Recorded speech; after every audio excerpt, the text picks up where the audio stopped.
আসসালামু আলাইকুম ভিউয়ার্স, আপনারা কেমন আছেন? আলহামদুলিল্লাহ আমি খুব ভালো আছি।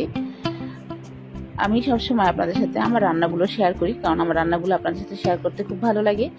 আমি জানি আমরা সবাই কম বেশি রান্না পারি, তারপরে আমার রান্নাগুলো আমি আপনাদের সাথে শেয়ার করি। আজকে আমি আপনাদের সাথে শেয়ার করব কাঁঠালের বিচির ভর্তা।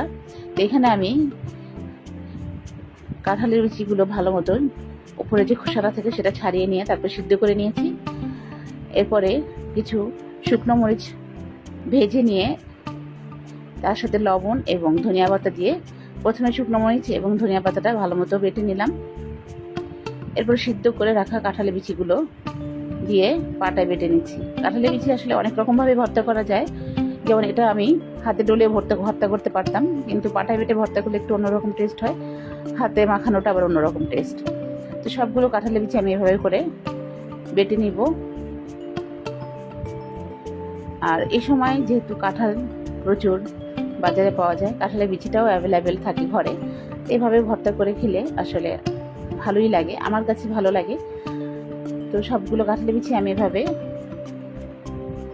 বেটে নিচ্ছি।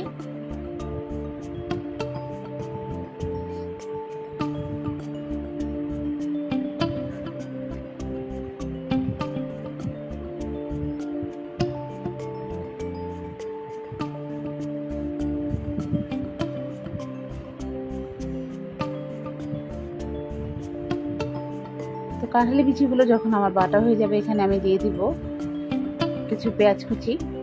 পেঁয়াজ কুচিটা আমি খুব মিহি করে বাটবো না, একটু হালকা করে একটু বেটে নিব, যাতে কি পেঁয়াজটা একটু আস্তে আস্তে থাকে, সেটা খেতে আসলে ভালো লাগে।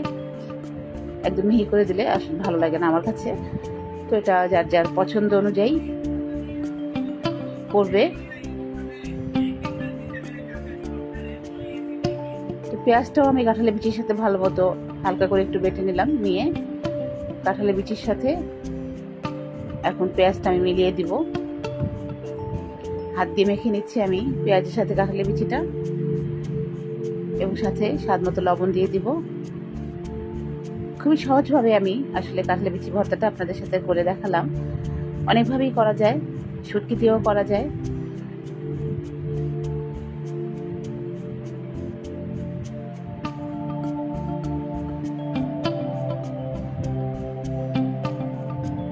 এরপরে আমি আবার একটু হালকা করে মিশিয়ে নিচ্ছি সবগুলো উপাদান, পেঁয়াজ, কাঁঠালের বিচি, লবণ দিয়ে সবগুলো দিয়ে হালকা করে একটু বেটে নিয়েছি।